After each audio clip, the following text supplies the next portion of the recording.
What's going on, everybody, and welcome back to Big Alf Gaming. In the last episode, we defeated a whole bunch of trainers on the SS Anne and also evolved our Sign-In into Parasect, Paris into Parasect, and then we evolved our Amblio, our Ekans, into Arbok. Yeah, but pretty exciting stuff. We're going to go ahead and we are going to head back onto the SS Anne here and take on the next batch of trainers. So we already cleared out all the trainers in these rooms and the ones on the lower deck, but now let's go ahead and let's head this way, and we can go ahead and talk to this guy who says this ship, she is a luxury liner for trainers. At every port we hold parties with invited trainers. So I guess they're ported or docked at Vermilion City here, and that's all they've got going for them. But if we actually went back down the stairs there, I want to go into the kitchen. I think there's a few hidden items here in these garbage cans. Only trash, and there we go. We found a great ball at least, so at least there was one item. In Fire Red and Leaf Green, I think they put a berry in each one of those trash cans, but as far as I can remember, there shouldn't be anything important to do. In the kitchen area, I think it's called the galley, as they say. Maybe not, I'm not exactly certain, but yeah, let's just go ahead and we can head on out of here and go back upstairs, fight some of those trainers there. Or maybe it's even downstairs. I can't tell. It kind of looks like downstairs, honestly. But yeah, anyways, let's go out this way here first, or I guess up or down another set of stairs. So hard to tell. Talk to this guy. He says, our captain is a sword master. He even teaches cut to Pokemon. Good to know. That's kind of the whole reason that we're here, is to obtain the HM for cut. We can go ahead and we can battle this guy though. He says, ahoy there, are you seasick? Nah, we're not seasick, but we are ready for a battle. So we've got a sailor here to face, and he's going to send out a Machop. And we have Sign-In up first, so fortunately not a fantastic matchup, but we'll use a dig here and we should be able to take it out in hopefully one shot. I would have preferred if our Farfetch'd was up first, our ducks for that matter, but yeah, speaking of ducks, someone left a comment, I think it was Brandon Langley, hopefully I said that right, but telling me that we cannot change the nickname of ducks because it already had a nickname once we got it in the trade.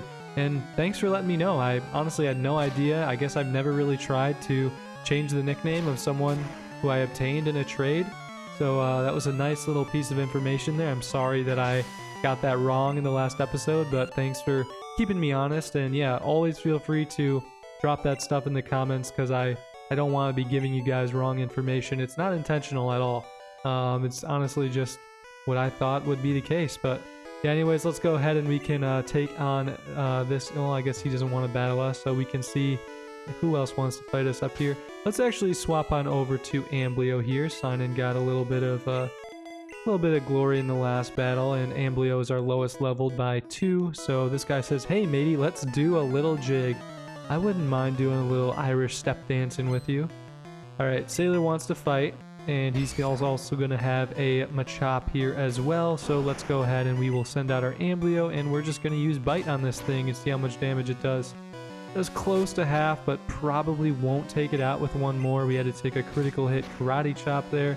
A little unfortunate, and of course we got like literally one hit point left on this Machop, and man, these guys are doing a little bit of a number on us with these critical hits. I don't like it, but yeah, anyways, Amblio is going to grow up to level 24 there, which is perfect, and he's also going to have a Shelder here for us to face.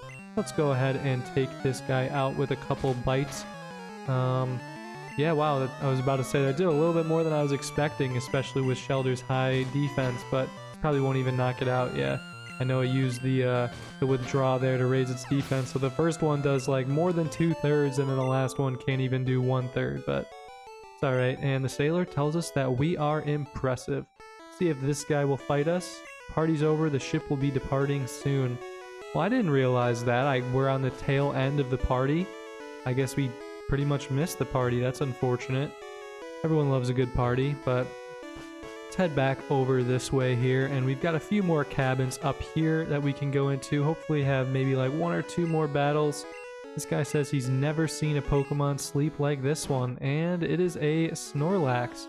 So that's the guy that we already saw earlier, or the Snorlax is the Pokemon we saw earlier, sitting on like the gap after Route 11 in between like the water routes for the next part of the game. We won't be able to wake him up for a while. Not too long, but at least a little bit of time. We've got a Goldeen to face here though, and I'm a little bit surprised because I'm pretty sure the Goldeen in Misty's gym was only level 17, and we've got another level 17 to face. That feels like we've moved on so far from Misty's gym since then. But anyways, yeah, this guy's also got a Tentacool here, so we're gonna go ahead and take that out with a couple bites. But yeah, I'm kind of surprised that like Misty or like anyone in the water gym didn't have like a Tentacool or a Tentacruel. I think that'd be a pretty cool addition to have for the first gym, like a water poison type, like adding in the dual typing there, just because Misty uses you know, well, I guess Starmie is dual type with water and psychic, but there's no dark in this game, so you can't really you know, take it out super effectively.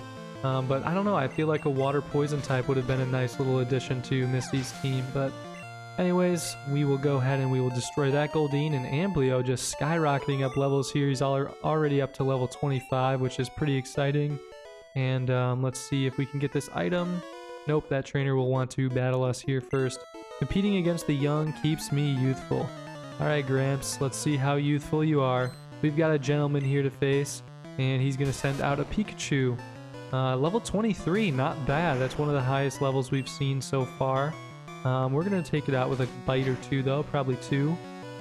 Alright, there we go. We're going to have to deal with a growl, but that won't really affect us too drastically. A bite should still take care of business here, and it does. There we go. Pikachu fainted, and we defeated the gentleman. Good fight. Ah, I feel young again. Alright, dude.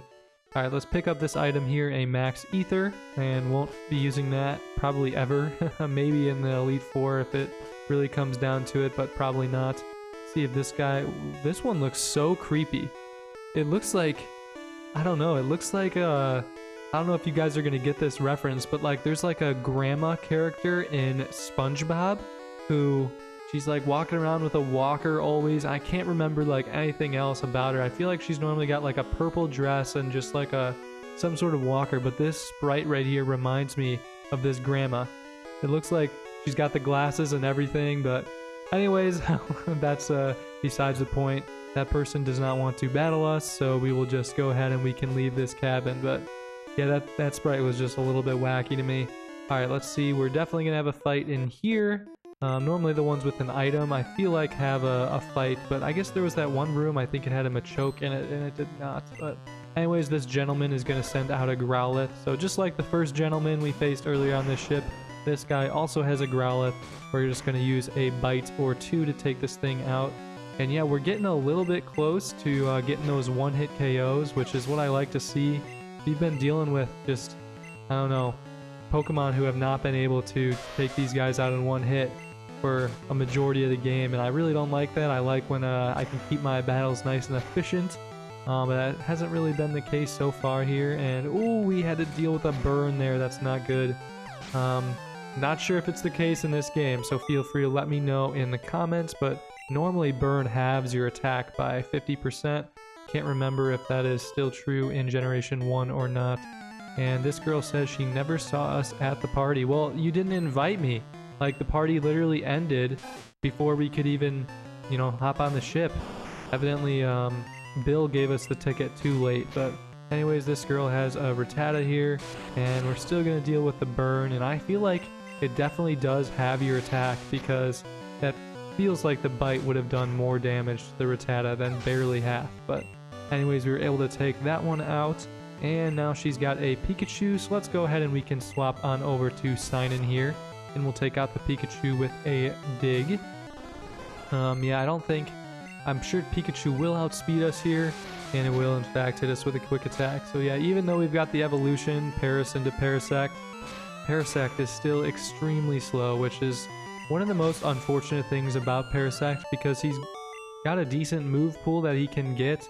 I know it takes a while to get there, but he'll learn some decent moves. It's just the speed that always bogs him down. But pick up a rare candy right there, and then we can head into...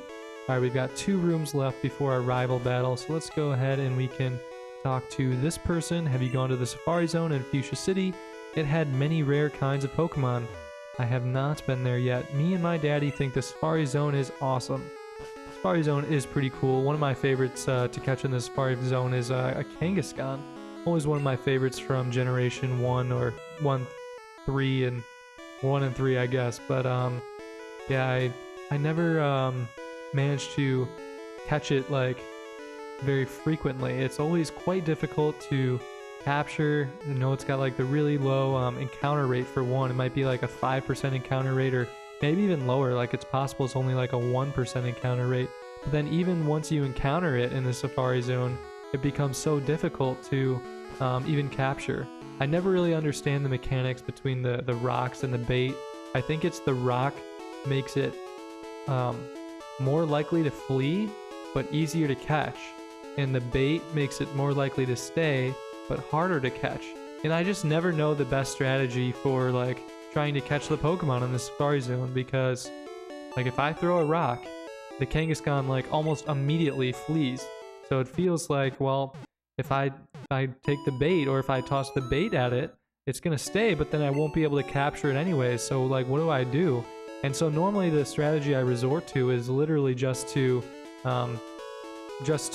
throw Safari Balls at it every single time, but normally it does not capture on the first try, and so I'm stuck without the Kangaskhan. So yeah, I guess that's enough of the Kangaskhan rant. It's just very difficult to properly get some of the Pokemon in the Safari Zone. But yeah, we healed up our team there real quick. Just want to be extra prepared for our rival battle, since in these big battles we seem to have a little bit of difficulty so far. I don't think that'll be the case this time, since we've leveled up our team substantially. But you know, in that Misty battle we struggled a little bit. We didn't deserve to win. I don't like having to heal in the battle. Definitely not going to let that happen this time around against our rival here. But he always starts with his Pidgeotto, or whatever form of Pidgey he's got on his team. So who will match up best against it? I guess we don't have an electric type, and we don't have a rock type yet, or an ice, so it doesn't really matter. I guess we'll just leave out Amblio in this case, and we will go ahead and we will fight our rival then. Let's see what he has to say. Bonjour, Big Alf. Imagine seeing you here. Big Alf, were you really invited? So how's your Pokedex coming? I already caught 40 kinds, pal. Different kinds are everywhere. Crawl around in grassy areas. Alright, so Gary is making more progress on the Pokedex than we are, because we've only got 28 in the Pokedex. Actually, we have 30 because we got the 2 evolutions there, which is pretty exciting.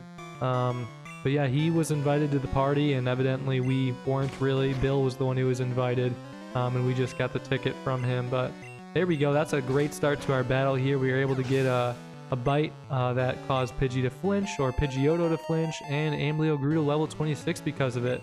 So very nice start there. Now he's going to send out Eradicate. Let's just go ahead and we'll keep rocking with Amblio here. He's playing pretty well. Only a level 16 Eradicate, so not anything too crazy, but it is going to get off a quick attack on us. And Bite does a little bit more than half. And there we go. A second Bite takes it out. Evidently Eradicate didn't have a quick attack on the queue there. And let's just keep going with Amblio here. See, it should be able to take out this Kadabra in one shot, hopefully.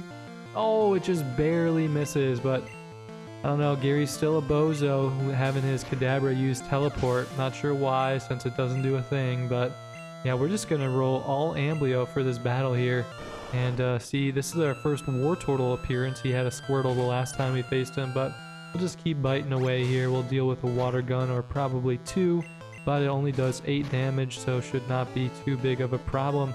That time only a Tail Whip, which failed, so I don't know. I guess Wartortle's tail is paralyzed because it wasn't able to whip it. But anyways, we were able to defeat Gary, and this time we only sustained 16 damage. So at least you're raising your Pokemon. There we go. We had a much better battle this time around.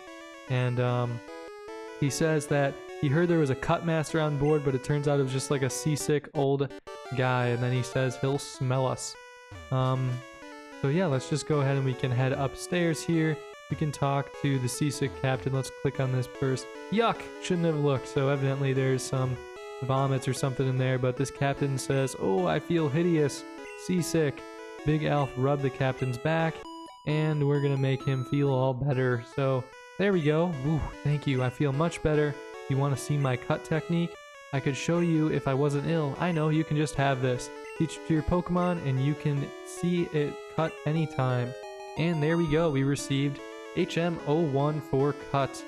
Definitely needed to get through the game. We can't even get to the third gym without having cut on us. But yeah, that's all we have to do on the SS Anne here, guys. We made pretty good progress. We defeated all the trainers. We didn't find the hospital bed. I'm not sure if there is one or if there is not one. But I don't know. We were able to take care of business nonetheless, since we did return to the Pokemon Center here. But yeah, let's actually once we exit here, the ship is going to depart. It's just gonna kind of swim away, I guess, or float away, however you want to describe it there. But it takes forever for it to float away. It's just going so slowly. Still moving off the screen here. And there we go. It's finally gonzo, and we will just self-exit the game. Or not the game, but exit the little docking area. But once we do that, we've got one last order of business here. We need to head back east of Vermilion City, and we need to go talk to Professor Oak's aide. Because if you guys remember, I believe it was 2 episodes ago now, we talked to the aide and we didn't have 30 types of Pokemon yet, so we couldn't get the item finder. But now we do have 30 types. I believe we have exactly 30 types, so we can go ahead and we can go snag it here. And I don't know how much I'll honestly be using it, just because the bag space is always so limited, but it's possible I use it occasionally. So head back up here, and we can talk to this aide, and we can receive the item finder. So there we go. We have caught at least 30 kinds of Pokemon, and we have caught exactly 30. So there we go. Pretty exciting stuff, and we get the item finder because of it. And he just says that the item finder will detect an item close to you. It can't pinpoint it, so you have to look yourself. And yeah, the item finder is a little bit difficult to use properly in this game, so I'm glad they kind of fixed the mechanics in later games. Even in like Fire Red and Leaf Green, it's still a pretty poor item finder. In Gen 4, I believe, is when it really improves, using like, at least in like Diamond, Pearl, Platinum, I think that they've got like a, what's it called, like on the Pokétch, or however you pronounce it, like the item finder is there and it's a little bit more user friendly. But yeah, that's gonna do it for this episode, guys. The last order of business, I guess, is just gonna be to teach HM01 Cut to our Farfetch'd. We're actually going to be leaving it on him for the duration of the game. I know it's probably not the best strategy because he could have some better moves, but I don't want to have to be continuing to swap out guys from my party with the PC, so we'll just teach him Cut, and we probably won't use it ever really in battle, but it'll be fine nonetheless. So yeah, guys, that's it for this episode, and in the next one we'll be taking on our 3rd gym leader in the game, the electric type gym leader. So thank you guys for watching, and I'll see you all next time.